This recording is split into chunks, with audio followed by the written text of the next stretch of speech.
News اور میں ہوں سید عابد قاسمی۔ ناظرین، آپ کو جیسا کہ معلوم ہے کہ پاکستان کی سیاست کافی دنوں سے بہت گرم ہوئی ہے اور وہاں آئے روز بے شمار واقعات ہوتے ہیں سیاسی طور پر جو توقع ہی نہیں کی جا سکتی کہ یہ کچھ ہوگا۔ تو جب ایسی سچویشن ہو جاتی ہے تو یہاں اوورسیز پاکستانی وہ بڑے کنفیوز ہوتے ہیں کہ ہو کیا۔ بتاتا چلوں کہ پاکستان میں سب کچھ اسٹیبلشمنٹ کے کنٹرول میں ہے۔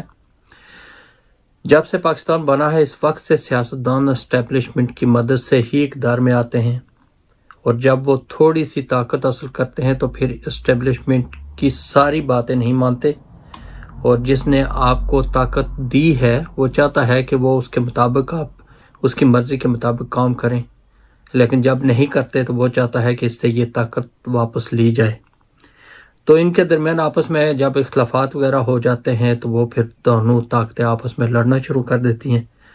لیکن درمیان میں یہ ملک ہے، کوئی گھر تو ہے نہیں یا کوئی ایک ادارہ تو ہے نہیں کہ اس میں ملازمین تو چلے متاثر ہوں گے، لیکن باقی لوگوں کا کیا ہوگا۔ یہ ایک پورا ملک ہے اور اس میں عوام ہے اچھی خاصی، اور وہ ظاہر ہے انہی کی طرف دیکھ رہی ہوتی ہے، اور وہ ایک عرصے سے پیچھے جا رہے ہیں، جس میں جو نئے لوگ آتے ہیں، بچے ہیں، ان کی تعلیم کا نظام ہے اور بے شمار چیزیں ہیں ایسی جو اس ملک کے لیے ضرورت ہوتی ہیں، تو وہ پھر ساری چیزیں متاثر ہو جاتی ہیں، اور ایک دوسرے کو نیچا دکھانے کی کوشش میں وہ اس چیز کو بھول جاتے ہیں کہ ہمارے ذمہ بھی کچھ ہے۔ اقتدار کے لالچ میں نواز شریف صاحب نے 3 بار اسٹیبلشمنٹ کے ساتھ ڈیل کر کے اقتدار حاصل، اور ہر بار ان کی مدت پوری نہیں ہوئی، ان کو نکالا گیا۔ لاسٹ بار جب نکالا گیا تو انہوں نے یہ باقاعدہ طور پر کہا کہ پوچھا کہ مجھے کیوں نکالا۔ ایک سائیڈ پہ وہ خود بیٹھ گئے، ایک سائیڈ پہ سیکورٹی گارڈ بیٹھ گئے، اور اسی گاڑی میں شہباز شریف صاحب کو بھی بٹھا دیا غالباً آگے۔ تو لے گئے وہاں، پھر مجھے علیحدہ لے گئے میس میں، شہباز کو کسی اور کمرے میں لے گئے۔ تو جب رات کے کچھ تقریباً 2 بجے کا ٹائم تھا تو وہ آئے میرے پاس، جنرل محمود آیا، ایک جنرل اورکزئی ہے جو بعد میں KPK کا گورنر بھی رہا ہے، وہ تھا، اور ایک اور جنرل تھا، 3 آئے لوگ۔ تو میرے پاس آ کے تو ڈسولوشن آرڈر مجھے دیا اسمبلی کا کہ یہ ہے اسمبلی تحلیل کرنے کا آرڈر، تو ہم یہ لائے ہیں آپ کے پاس، تو آپ اس پہ دستخط کر دیں۔ اور اس پہ لکھا تو میں نے اس کو پڑھا کہ جی میں اسمبلی جو ہے وہ اپنی مرضی سے توڑ رہا ہوں، اور یہ میں پریزیڈنٹ کو ایڈوائز کر رہا ہوں کہ اسمبلی کو جو ہے نا وہ توڑ دیا جائے۔ تو میں نے کہا یہ کیوں لے کے آئے آپ میرے پاس؟ تو کہنے لگے بس آپ ابھی اس کو سائن کریں، اور بس اس کے بعد جو ہے وہ ہماری طرف سے آپ آزاد ہیں، ورنہ اگر آپ نہیں سائن کریں گے تو پھر آپ کو خمیازہ بھگتنا پڑے گا۔ تو بڑے انہوں نے ایک تکبر کے لہجے میں، یہ رونق سے یہ بات کی۔ تو میں نے کہا کہ بھائی میں نے تو نہ اپنی جو ہے وہ میں نے نہ ایسا کبھی سوچا، نہ میں کبھی اسمبلی کو تحلیل کروں گا۔ تو کہنے کے نہیں یہ آپ کو دستخط کرنے پڑیں گے۔ تو میں نے کہا آن مائی ڈیڈ باڈی، یہ الفاظ ہیں جو میں نے، یہ تو ہمارے یہاں کیونکہ ماضی قریب کی بات ہے جس کی وجہ سے ہمیں یاد ہے، لیکن اس سے پہلے اگر دیکھا جائے کہ محترمہ بے نظیر صاحبہ کے ساتھ کیا ہوا، پھر ان کو کیسے نکالا گیا، ان کی حکومت کو بھی کیسے ختم کیا گیا، پھر بحال کیا گیا، پھر ختم کیا گیا، اور اس سلسلے میں کہ کیونکہ یہ دونوں پارٹیاں تھیں تو دونوں پارٹیوں کے درمیان باری لگی ہوئی تھی، کبھی ایک کو اقتدار ملتا کبھی دوسرے کو ملتا، اور دوسرا آپشن نہیں تھا۔ تو اس دوران محترمہ بے نظیر بھٹو نے کیا کہا اسمبلی فلور پر، کیا کہتے رہے ایک دوسرے پر، کس طرح جملے کستے رہے، اور اشارتاً انہوں نے جو کہیں چیزیں وہ اس وقت سمجھ میں ہمیں نہیں آئی لیکن ابھی آ رہی ہیں، تو میں مناسب سمجھوں گا کہ ابھی ان کی زبانی کچھ کیا وہ آئندہ کیا کریں گے اللہ بہتر جانتا ہے۔ آپ کو میں آج چیلنج دیتی ہوں مسٹر اسپیکر، کیوں ڈرتے ہیں اس چیلنج سے؟ کہتے ہیں کہ ہم 177 ووٹس لے کر کے آئے ہیں، 3/4 میجورٹی لے کر کے آئے ہیں۔ قائد اعظم محمد علی جناح کو 95% میجورٹی کبھی نہیں ملا، ہاں لے کر کے تو آئے ہیں، خوش ہو، گھوڑے کو لے آؤ، اس کو دودھ پلاؤ, گھوڑے کو لے آؤ.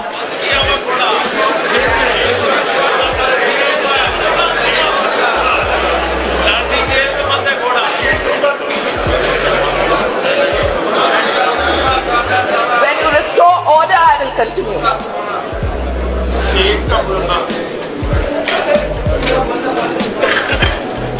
When you restore order, I shall continue. All right. Thank you for restoring the order, Speaker. So, جیسے میں آپ کو کہہ رہی تھی, وہ گھوڑا لے آؤ جو دودھ پیتا ہے, وہ گھوڑا لے آؤ جو معاملات کھاتا ہے, وہ گھوڑا لے آؤ جو شہد کھاتا ہے, اور بتاؤ کہ کیا سیاستدان برے ہیں یا سیاستدانوں کی کردار خوشی. تو دوسرا آپ کو یہ بتاتا چلوں کہ اسی دوران کوشش کی ہے اسٹیبلشمنٹ نے کہ ہم کوئی ایسی طاقت تیسری بنائیں جس کی وجہ سے ان دونوں پارٹیوں کی جو اجارہ داری ہے یہ ختم ہو, تو باریوں کی بجائے ہم تین پارٹیوں کو باری باری لے آئیں. تو اس میں انہوں نے پہلے کوشش کی تھی کہ مولوی حضرات تمام کو اکٹھے کر کے ایک متحدہ مجلس عمل بنائی تھی, جس کی وجہ سے تمام مکاتب فکر کے مولوی حضرات کو اکٹھے کیا, بلکہ سرحد میں کچھ عرصہ ان کی حکومت بھی بنائی گئی تجربے کی روشنی میں, لیکن وہ بھی نہیں چل سکا کیونکہ مولوی حضرات تیز لوگ ہوتے ہیں, تو وہ بھی بعد میں جب وہ طاقت میں آتے ہیں تو وہ پھر تو آنکھیں تو دکھاتے ہیں. تو اس کے ڈر کی وجہ سے انہوں نے یہ کیا کہ ایک اور پارٹی, انہوں نے کہا جی یہ تیسری پارٹی اختیار ہو رہی ہے پی ٹی آئی, تو اس کی سپورٹ کرتے ہیں. تو ان کے ساتھ انہوں نے جو الیکٹیبل لوگ تھے ان کو جمع کر کے ان کے ساتھ آگے پیچھے سے پکڑ دکڑ کر کے ان کی حکومت کو بنا دیا, جس کے نتیجے میں وزیر اعظم عمران خان کو بنایا گیا. اور عمران خان کو جب طاقت دی گئی تو پھر ان کو کہا گیا کہ آپ کا ہم ساتھ دیتے ہیں, آپ اس کو چلائیں. تو جب وہ چلانے لگے تو جب سلسلہ شروع ہوا کافی چیزیں مانی گئی, کچھ نہیں مانی گئی. جب ان کا اپنا معاملہ آیا تو عمران خان نے وہ بات نہیں مانی. وہ کہتے ہیں جی میں چیف ایگزیکٹو ہوں تو کچھ میری بھی مرضی ہونی چاہیے. تو پھر وہ ان کے درمیان اختلافات شروع ہو گئے. ایک عرصے سے آپ دیکھ رہے ہیں کہ پہلے مہنگائی اور اس قسم کے شور شرابے تھے, لوگوں کی بات ہوتی تھی, بے شمار چیزیں ایسی ہوئی ہیں. ٹھیک ہے انہوں نے اچھے کام بھی کیے, سب کچھ کیا, لیکن وہ ساری چیزیں دب گئی. تو پھر جو بولنے والے لوگ تھے وہ آگے آپ دیکھتے دیکھتے ساری چیزیں چینج ہو گئی. پھر عمران خان نے یہ کیا کہ ریئیکٹ کیا اور ان کی ساری چیزیں نہیں مانی, اور اس وقت اس نے یہ فیصلہ کیا کہ ہمیشہ یہی ہوتا آیا ہے, ماضی میں بھی ایسا ہی ہوا. کوئی کہتا ہے مجھے کیوں نکالا اور کسی کو پتہ ہی نہیں چلا کیوں نکالا, اور خاموشی سے لوگ چلے جاتے تھے. انہوں نے کہا جی اس چیز کو کہیں نہ کہیں جا کر رکنا چاہیے. اس سلسلے میں ظاہر ان کو تو پہلے کی طرح جس طرح پہلے لوگ چلے جاتے تھے تو اسٹیبلشمنٹ نے سوچا کہ ان کو نکالیں گے تو یہ بھی خاموشی سے چلے جائیں گے کہیں بیرون ممالک یا جو بھی ہوگا. لیکن عمران خان نے عوام کا جب دیکھا کہ رسپانس اچھا مل رہا ہے, لوگ باشعور ہو گئے ہیں اور لوگ اس چیز کو سمجھنے لگے ہیں, کیونکہ عوام یہ چاہتی ہے جب باشعور ہو جاتی ہے کہ وہ چاہتی ہے کہ ہمارے فیصلے جو ہیں وہ ہم خود کریں, دوسرے نہ کریں. اسی طرح کیونکہ یہ سارے فیصلے اقتدار میں کس کو لانا کس کو نہیں لانا یہ سارے ڈرائنگ روم کے فیصلے ہوتے تھے. جیسا لندن میں آئے سارے اور یہاں پہ فیصلہ کر کے گئے یہ کرنا ہے جی فلاں کرنا ہے جی, اس کو گرفتار کرنا ہے, اس کو رکھنا ہے, اس کو یہ عہدہ دینا ہے, اس کو نہیں دینا. اور جتنے بھی لوگ کرمینل تھے جن کو کرمینل چلے اگر نہیں تھے تو ظاہر تو کیا گیا, اور جو قوانین پاکستان کے یہ آئین ہے جو اس کے مطابق ان لوگوں کو کرمینل کورٹ کے ذریعے کلایا گیا. اور وہ لوگ جب یہاں باہر آ کر بھاگ کر آ گئے اور کچھ لوگوں کو پابند کیا گیا وہاں, تو ان تمام کو ان کے حوالے اقتدار کر دیا گیا. 24 منسٹر ایسے جن کو یہ خلاف باقاعدہ طور پر کیسز ہیں اور وہ کیسز کا بھی سامنا کر رہے ہیں, اور اب وہ منسٹر بھی ہیں, اور جو پرائم منسٹر بنے ہیں ان کا منی لانڈرنگ کا بہت بڑا کیس ان کا آلریڈی لگا ہوا ہے عدالتوں میں. فردر جو عائد نہیں تھی لیکن وہ بھی نہیں ہو سکی, اور اس قسم کی چیزیں پھر سامنے آ گئی. وہ اس اسٹیبلشمنٹ کی مجبوری یہ تھی کہ متبادل اور کوئی بندہ تھا نہیں, اور جو منتخب لوگ تھے انہی میں سے کسی کو آ کے لانا تھا. پیپلز پارٹی نے اشاری کا مظاہرہ کیا کہ اس چنگل سے تھوڑا سا پیچھے ہٹیں اور وہ چیزیں لی ہیں جن سے نام تو ان کا ہو اور ان کے پاس ہو، لیکن یہ ہے کہ ڈائریکٹلی انوالومنٹ فوج کی ان کے ساتھ نہ ہو، اس وجہ سے وہ عہدے انہوں نے لے لی ہیں۔ لیکن ابھی 1 مہینہ اور کچھ دن ہی ہوئے ہیں، لیکن جب کیونکہ 2 چیزیں ہیں، نواز شریف صاحب پرانے اب سیاستدان بن گئے ہیں اور ان کو پتہ چل گیا کہ 3 بار تو استعمال ہو چکا ہوں اور 4تھی بار کیسے ہونا ہے، تو جو انہوں نے شہباز شریف کو بلایا اور اس کو ساری چیزیں سمجھائی ہیں، ان کو بتایا کہ یہ تو بڑا غلط جا رہا ہے، آپ تو بس آپ استعمال ہو رہے ہیں آگے اور کام پیچھے کوئی اور کر رہا ہے، حکم کسی اور کا چل رہا ہے، اور ساری یہ چیزیں نہ کریں، جس کی وجہ سے شہباز شریف صاحب نے یہ کیا کہ واپس جا کر اپنے بھائی کی باتیں مانی ہیں، لیکن ان کو اسٹیبلشمنٹ کو اس چیزیں پسند نہیں آئی اور وہ ان سے تھوڑا سا ہاتھ انہوں نے پیچھے کر لیا، جس کی وجہ سے دیکھ لیں کہ عدالتوں نے اسپیشلی وہ سمو موٹو لینا شروع کر دیا اور فیصلے اب غیر جانبدارانہ ہونا شروع ہو گئے ہیں۔ تو اس طرح کی چیزیں جو پہلے غلط ہوا وہ غلط، اور پھر اس کے اوپر اب صحیح کریں یا غلط کریں جو بھی ہیں، اب عوام کا اعتماد جب عدالتوں سے یا فوج سے یا کہیں سے اٹھ جاتا ہے تو پھر اس کو ریکور کرنا یا ان چیزوں کو بحال کرنا بہت مشکل ہوتا ہے۔ اچھی چیز کو پھیلانا تھوڑا ٹائم لگتا ہے، لیکن غلط چیز فوری طور پر پھیل جاتی ہے، اور کسی کے منفی جو پروپیگنڈا ہے وہ اتنی تیزی سے پھیلتا ہے کہ اس کے لیے اتنی محنت نہیں کرنی پڑتی، لیکن اس کو جو اصل بات ہوتی ہے، جو حق و سچ کی بات ہوتی ہے، اس کو پھیلانا تھوڑا سا مشکل ہوتا ہے۔ اس سلسلے میں اب آپ دیکھ سکتے ہیں کہ آنے والے دنوں میں شاید الیکشن کا اعلان ہو جائے، اور الیکشن کے اعلان کے بعد کی سچویشن کیا ہوگی اس کے بارے میں کچھ نہیں کہہ سکتے، لیکن یہ ہے کہ اس وقت پریشان ہے اسٹیبلشمنٹ بھی، اور باقی جو لوگ ہیں وہ بھی پریشان ہیں کہ لوگ باشعور ہو گئے ہیں، اب ہر چیز کو لوگ سمجھنا شروع ہو گئے ہیں کہ یہ گیمیں کیا چل رہی ہیں، اور نہ صحیح جمہوریت چل سکی ہے کیونکہ ایک کنٹرول کسی ایک ادارے کے پاس ہے، وہ جیسے چاہتا ہے عدالتوں کو چاہتا ہے تو سیاستدانوں کو جدھر بھی کہتا ہے ادھر ہی چلے جاتے ہیں، کچھ بکتے ہیں یا نہیں بکتے، پیسہ استعمال ہوتا ہے یا نہیں ہوتا وہ ایک علیحدہ چیز ہے، لیکن ڈنڈا استعمال ہوتا ہے، اور وہ لوگ جن کو لیڈر ہی اگر اسٹیبلشمنٹ نے بنایا تو وہ ان کے کہنے کے بغیر تو انہوں نے کہیں جانا نہیں ہے۔ تو اس وجہ سے اگر عوام کا فائدہ ہے یا نقصان ہے وہ لازمی انہوں نے ان کے مطابق چلنا ہوتا ہے۔ تو یہ چیزیں اس لیے ضروری ہیں کہ باہر ہم لوگ بیٹھے ہوئے ہیں لیکن اصل حقائق سے ہم واقف نہیں ہوتے۔ اس میں کچھ ویڈیو ہیں میرے پاس، تو میں چاہتا ہوں کہ وہ بھی اس کو میں شامل کیا جائے۔ سب سے پہلے جو محترم بے نظیر صاحبہ کی اپنی ویڈیو سنی، اس کے بعد نواز شریف صاحب کو جب نکالا گیا تو انہوں نے کیا کیا باتیں کی ہیں، میں چاہتا ہوں کہ انہی کی زبانی آپ کو سنائی جائیں تاکہ آپ یہ نہ بول سکیں کہ میں اپنے پاس سے بات کر رہا ہوں یا انہوں نے کن اشاروں میں بات کی تھی، وہ اب آپ سنیں گے تو آپ کو سمجھ آ جائے گی تو وہ کیا کہنا چاہ رہے تھے۔ آپ کو 2018 الیکشن میں پاکستان کی تاریخ کی سب سے بڑی دھاندلی اور عوام کے مینڈیٹ کی چوری کا حساب دینا ہے۔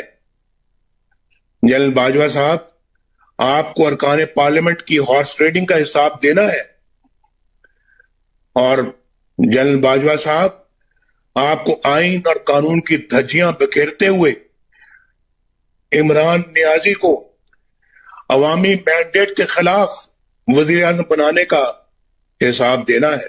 اس کے علاوہ جب نواز شریف صاحب کی حکومت تھی تو اس وقت جب کوئی غلط کام ہوتا تھا یا ان سے منوایا جاتا تھا تو وہ نہیں مانتے تھے، کر بھی دیتے تھے، لیکن پھر بھی ان کو دکھ ہوتا تھا کہ اس چیز کو اوپن کیسے کیا جائے، تو اپنے منسٹروں کے ذریعے وہ اپنے منسٹروں کی قربانیاں بھی دے دیتے، لیکن اس کے باوجود وہ جرنیلوں کے خلاف ان کو کہتے تھے کہ بولیں، آپ آواز نکالیں، چلیں، نااہل ہو جائیں گے یا باہر نکل جائیں گے یا کچھ ہو جائے گا، ہم تو پیچھے بیٹھے ہوئے ہیں۔ تو اس قسم کی چیزیں وہ بھی آپ کو بتاتا ہوں کہ پرویز رشید صاحب نے اور دوسرا جو خواجہ سعد رفیق ہیں اور بھی جو منسٹر ہیں انہوں نے کیا کہا، وہ بھی ویڈیو آپ کو اس پاکستان کو برباد کر چکا ہوں، اس پاکستان کو تباہ کر دیا، اس پاکستان کو لہو لہان کر دیا پاکستان کو۔ نواز شریف آپ پاکستان تم ٹھیک کرو، خراب کریں یہ فوج کے جنرل اور ٹھیک کریں نواز شریف آگے۔ میں اس بات پہ کنونسڈ ہوں کہ ڈیفنس بجٹ کو اور بھارت کے ساتھ جو پیس پروسیس ہے اس کو الگ الگ دیکھیں۔ میں ڈی ایچ اے کے خلاف ہوں،